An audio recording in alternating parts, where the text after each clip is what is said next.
If you are here, it is not by chance. This message has come to you for a reason. Subscribe now and share this video with someone who needs to hear it. Your purpose is too powerful to be silenced. There is a battle that no one sees. A war fought not with weapons, not on a blood-soaked battlefield, but in the hidden chambers of the soul. This war doesn't make headlines. It leaves no physical scars, but its wounds run deep, so deep that they echo through generations. And if you're listening to this, chances are you've felt it too. The whispers in the silence, the struggle behind the smile, the pain behind the anointing. This is not a war of the flesh, though it touches the flesh. This is a spiritual ambush, and its name is lust. But make no mistake, lust is not just desire. It is not a flaw or a moment of weakness. It is a calculated weapon forged in the shadows and aimed directly at the hearts of the chosen. You may ask yourself, why me? Why is this struggle so strong in my life? Isn't it strange that those with the deepest callings often face the darkest temptations? That those with prophetic gifts, healing hands, or anointed voices often carry secret chains? It's not weakness. It's not lack of discipline. The truth is far more dangerous. It's because you're spiritually aware, because you're awake. You feel more, you see more, you hear more, and yes, you're attacked more. Your spirit is tuned not only to heaven, but to the vibrations of every force that would lead you astray. And lust is the easiest hook. It's silent, it's seductive, and it strikes just before your next advance.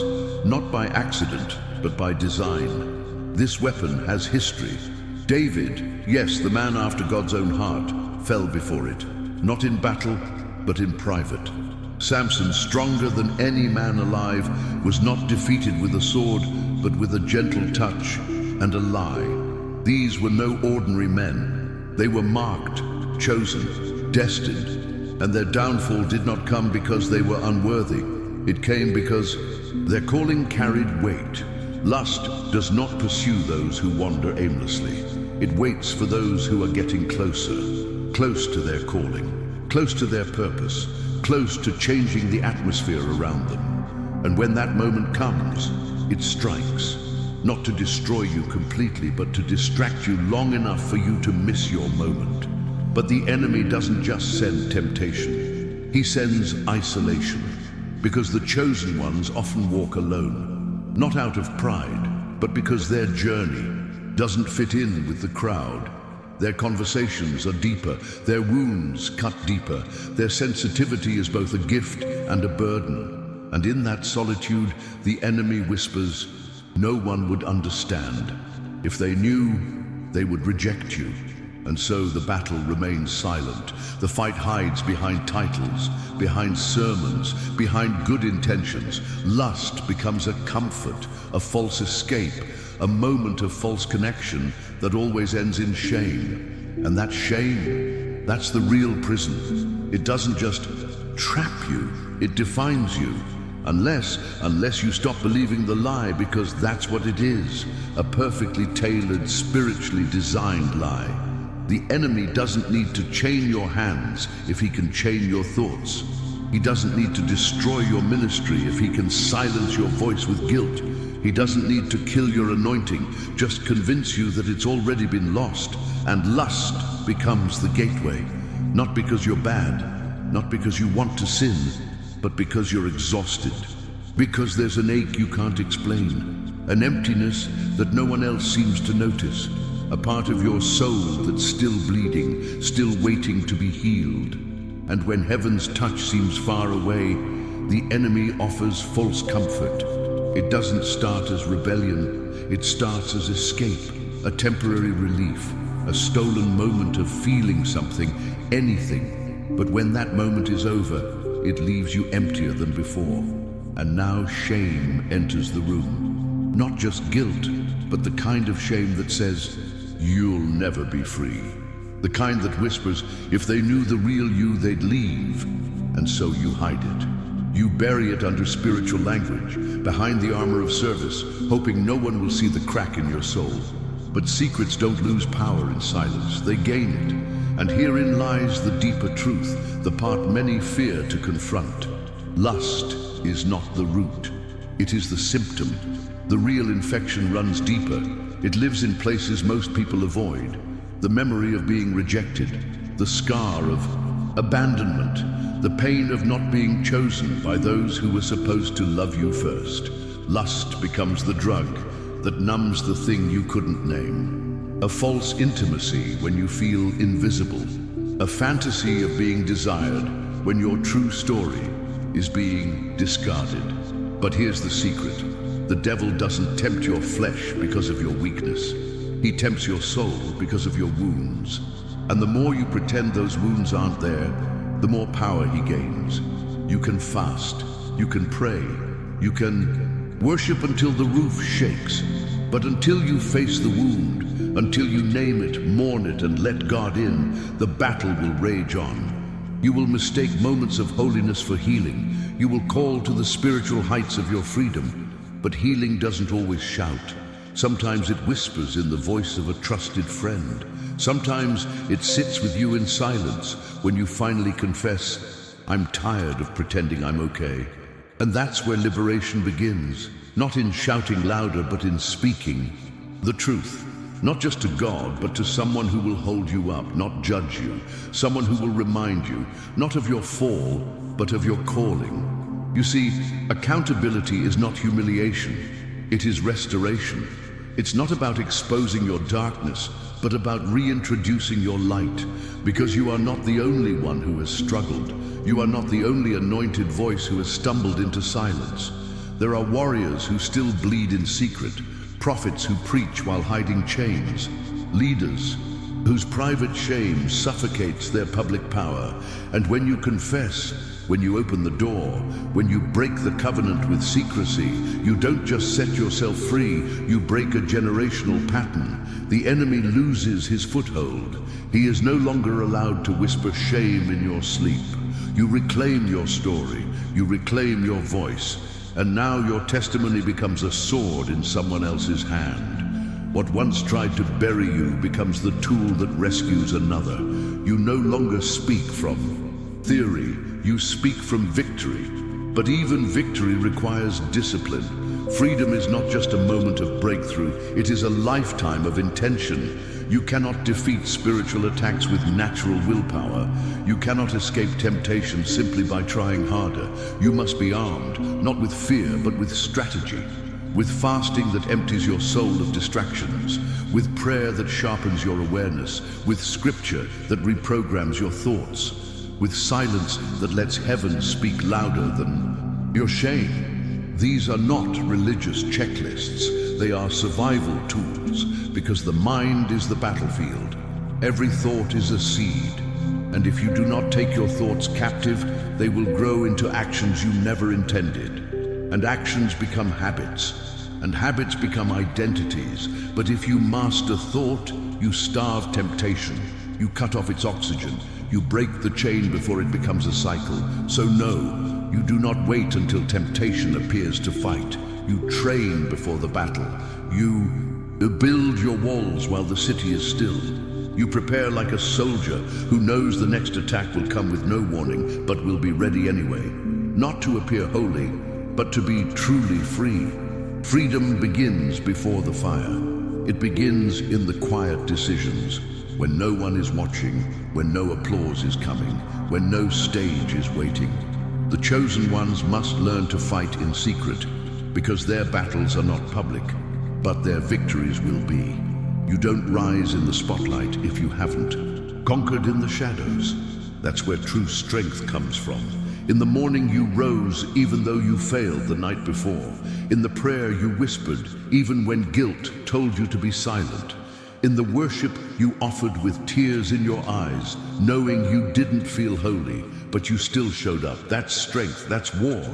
That's how the enemy begins to lose control, not because you shouted him down, but because you refused to bow to the shame he sent. And here's the part he fears most. You're still standing.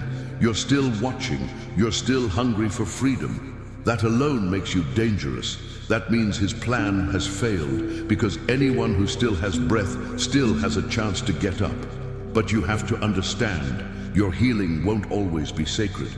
It will feel like grief, it will feel like anger, it will feel like confusion, it will feel like walking through memories you've tried to bury.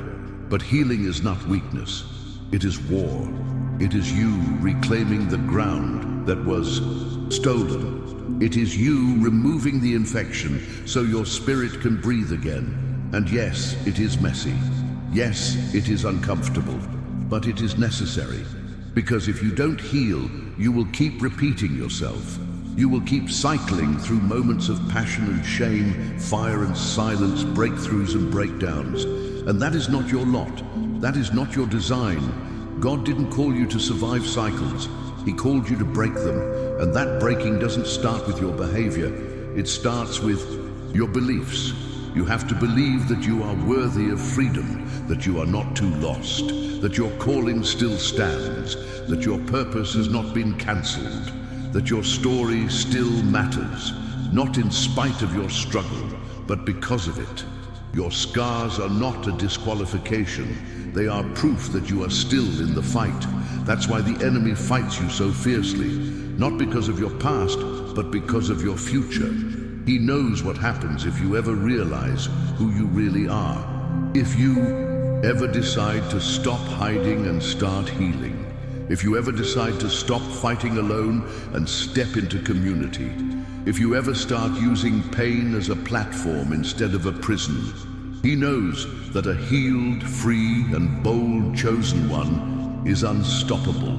Not because they're perfect, but because they're real, because they no longer pretend, because they no longer carry the burden of secrecy, because they no longer bow to guilt.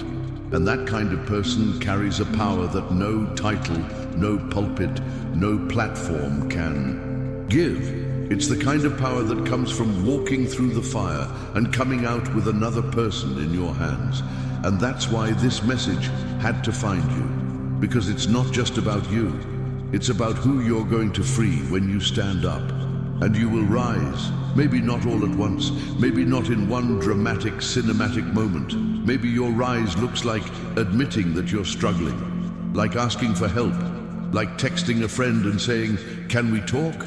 Maybe it looks like deleting a few numbers, closing a few tabs, canceling a few patterns. Not because you're trying to earn love, but because you finally believe you're worthy of more. And you are. You always have been. Even when you've fallen. Even when you've been silent. Even when guilt has told you to stop trying. Heaven has never given up on you. Your calling has never expired. Your name has never stopped being written in divine ink. So don't wait until you feel holy to return. Holiness doesn't come from distance. It comes from connection. Get closer again. Let God's presence remind you that shame doesn't have the final word. Lust doesn't own you. And the voice that tells you otherwise is lying, because if you were truly lost, you wouldn't be here anymore. But you are. And that means it's not over. It's not over because you're still breathing. And if you're breathing, you're still dangerous. Not because of what you've done, but because of what you carry. You carry a calling that hell has tried to bury under. Shame and distraction and silence. But try as it might, it couldn't erase you. And now the veil is lifting, the fog is clearing, and something in your soul is beginning to remember. You're remembering who you really are. You're remembering that the real you is not the version shaped by trauma or temptation or failure. The real you is the one chosen before the foundation of the earth, the one spoken of in heavenly places, the one the enemy marked early because he saw your potential before you did. That's why the battle began early. That's why the wounds run so deep. That's why temptation has been so relentless. Not because you're broken, but because you're powerful. And if you ever believed that, truly believed it, everything would change. Because a chosen one who remembers is a threat to every lie. But remembering alone is not enough. You have to act. You have to fight. You have to choose freedom, even when it's hard, even when it hurts, even when it feels like you're failing. Because freedom is not a feeling. It's a direction. It's a decision made in the trenches, not on the mountaintop. It's choosing to confess when it would be easier to remain silent. It's choosing to show up for prayer even when you feel dirty. It's choosing to fast when your flesh cries out for comfort. It's choosing to worship when your hands feel heavy with shame. And it's doing this not to prove anything to God, but to realign yourself with the truth. You are not what you've done. You are who He says you are. You don't fight for your identity, you fight from it. Because heaven never revoked your title. You are still called. You are still chosen. You are still marked. And that's what terrifies the darkness, that you finally realize that it's not about how many times you fall, but that you keep getting up. Those who rise again and again are the ones who leave a legacy. Those who break generational patterns. Those who speak the truth not of perfection, but of resurrection. And resurrection doesn't happen in clean places. It happens in graves, in the dark, in silence, in moments when all seems lost. That's where power is born. And maybe you've been there, in that silence, in that darkness, wondering if it's too late. It's not. You're not in a grave. You're in the womb of your next station. What feels like death is often transition. What feels like the end is often the breaking of something old to release what's real. And lust, no matter how strong, is not stronger than what's inside you. It's not your master, it's not your story. It's just noise, designed to keep you from hearing the truth. And the truth is this: you are more than the battle you're in. You are more than the voice that tempts you. You are more than the fall you regret, and you don't have to carry it alone anymore. You were never meant to fight alone. The chosen ones were never called to isolation. Yes, your path is unique. Yes, your sensitivity is rare. But even Jesus did not walk alone. He surrounded himself with those who saw him, believed him, and held him through the garden and the cross. You need people like that. Not perfect, but present. People who will sit with your struggle, take responsibility for you, and remind you of your identity when you forget it. Community does not mean weakness, it means survival. It means war with allies. Because the enemy's greatest weapon is not lust, it is silence, it is shame, it is secrecy.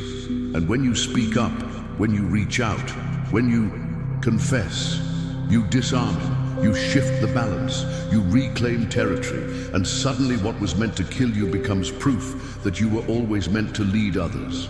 That is the power of being chosen. Not that you never fall, but that when you rise, you carry others with you. And when you carry others, something inside you shifts. You stop seeing your past as a curse and start recognizing it as a weapon. Your pain becomes purpose. Your struggle becomes strategy. Your story becomes someone else's survival guide. Because there is no testimony without tension. There is no breakthrough without battle. There is no freedom without fire. The reason you went through what you went through is not because you were abandoned. It's because you were armed. Armed with empathy, armed with authority, armed with the truth that only the wounded can speak with power. The world doesn't need polished voices, it needs real voices. People who don't just preach freedom, but carry it in their scars.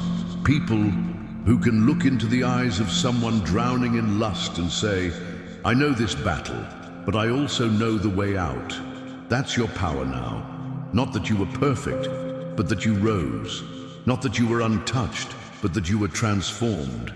And now you walk with a fire that the enemy cannot extinguish, because it was not lit by your works. It was lit by his resurrection. You see, the problem with shame is that it builds prisons of mirrors. It makes you face the version of yourself that fell, and tells you this is who you are now. But shame lies. You are not what happened at your weakest moment. You are not the thought that silently crossed your mind. You are not the desire that tried to derail you. You are not the failure that the enemy keeps repeating. You are more. You have always been more. The fact that you feel the weight of conviction proves that your heart still belongs in heaven. If you were truly lost, you wouldn't care. But you do care. You still care. And that is your evidence that the light has not left you, that God has not abandoned you, that there is still a fight within you. So don't believe the voice that tells you you are finished. Believe the one who called you in the first place, because that voice does not change. His call is irrevocable, and his hand has not lifted even when you stumbled, especially then. So here's the truth. The enemy hopes you never realize. Your purpose is stronger than your lust. Your calling is louder than your desire. And your destiny is deeper than your distraction. Lust may be loud, but it is not eternal. It is not rooted in truth. It is a shadow, a thief, a mirage. And once you see it for what it is, it loses control. It only works in the dark. But you are light. And when the light comes in, the shadows flee. You don't have to wait to be free. You don't need another fall to wake up. This is your moment, right now. Not to fix yourself, but to remember who you are. To look shame in the face and say, you don't own me. To face the whisper of lust and say, not this time. Because now you know you are not alone. You are not the only one, and you are not without help. Heaven is with you. An entire army is behind you. And your freedom, it begins the moment you believe it is possible. And if you're still wondering, still questioning, still doubting whether this message was really for you, it is. You didn't stumble here by mistake. You didn't watch this far just because you were curious. Something in you is being awakened, something deeper than logic, something older than fear. It's the truth awakening within you. The truth that says, you are chosen, you are marked, you are not disqualified. The war may be fierce, but so is your calling. The fall may have hurt, but it hasn't destroyed you. The silence may have remained, but the voice of destiny is louder. So now, rise, not because you have no weakness, but because your weakness has met its match in grace. Not because you have it all figured out, but because your surrender is stronger than your shame. And when you rise, hell trembles. When you speak, the chains break. When you believe again, the heavens open, and all of creation watches, because yet another chosen one has just remembered who they are. You are remembering now. And this remembrance is not a soft whisper. It is a roar in the spirit, the kind that shakes foundations, the kind that breaks chains passed down from generation to generation. You were not chosen to simply survive your struggle. You were chosen to master it, to walk in a freedom that not only sets you free, but sets others free. You were chosen to be a mirror to those still trapped, a light to those still hiding, a voice to those still too afraid to speak. That is why the pressure has been so great. That is why the enemy has invested so much in your silence. Because he knew the moment you stood up and stood in your truth, you would change atmospheres. And not just in your life, but in families, in lineages, in entire spiritual regions. That is what you carry. You are not small. You are not forgotten. You are not far behind. You are the very disruption that hell did not see coming. And now, it is too late, because you know the truth. And the truth doesn't just set you free, it makes you dangerous. That's why your fight was never just about lust. It was about legacy. The real war was always about your influence, your reach, your story. The enemy wanted to sabotage your message before it was even born. He wanted to convince you that your voice didn't matter because he knew it would bring freedom to others. But he failed because you're still here. And if you're still here, then your voice still carries weight. Your story still matters, and your healing is still possible. So speak up, write, worship, guide, pray, show up, keep showing up. Because every time you do, you prove to the world and to yourself that lust didn't win, shame didn't win, silence didn't win, and they never will. As long as you keep moving, as long as you keep choosing truth, as long as you keep walking toward the light that's already within you. The fight isn't over, but right now, you're fighting with revelation. and revelation always leads to victory. You are not weak. You are not fake. You are not broken beyond repair. You are just in the middle of becoming. And yes, it is hard. Yes, temptation still knocks. Yes, some days it feels like nothing is changing. But growth doesn't always scream. Sometimes it whispers. Sometimes it breathes. Sometimes it shows up in the fact that you didn't fall like you used to, that you got up faster, that you asked for help, that you let someone in, that you finally said, "I'm tired of carrying this alone." That is progress. That is freedom in motion. And soon, the very thing that was tormenting you will become proof that God never left your side. He was with you in the fall. He was with you in the silence. He is with you now, not waiting at the finish line, but walking with you every step of the way. And each time you take another step forward, you shatter the lie that says you will never be free. So here's what you need to hear one more time, loud and clear. You are not lust. You are not shame. You are not disqualified. You are chosen. You are marked. You are ascending. This is not an exaggeration. This is truth. And truth never returns void. You have not come this far to give up now. You have not survived this long to settle now. You have not broken these chains only to pick them back up. There is more. More healing, more purpose, more authority, more clarity, more fire. And it's coming. Not just someday, but starting now. The moment you said yes again, something changed. And it will continue to change, because now you know the way, now you know the fight, and most of all, now you know who you are. So walk like it, talk like it, think like it. And when temptation tries to whisper, remind it of one thing. I am not who I used to be. I am who I was always meant to be, and I'm never going back. If this message pierced something deep within you, it's because it was meant for you. You were the target, not of condemnation, but of restoration, of truth, of freedom. And if you felt seen, if your spirit was stirred, if your soul was awakened, don't keep it to yourself. Subscribe to The Chosen Signal now. Share this video with someone you know who is silently struggling. Leave a comment and declare, "I'm not hiding anymore." Because when you speak, when you share, when you step into the light, the signal spreads. And the more it spreads, the more the silence breaks. You are chosen, you are ascending, and you are not alone. This is The Chosen Signal, and your time has come.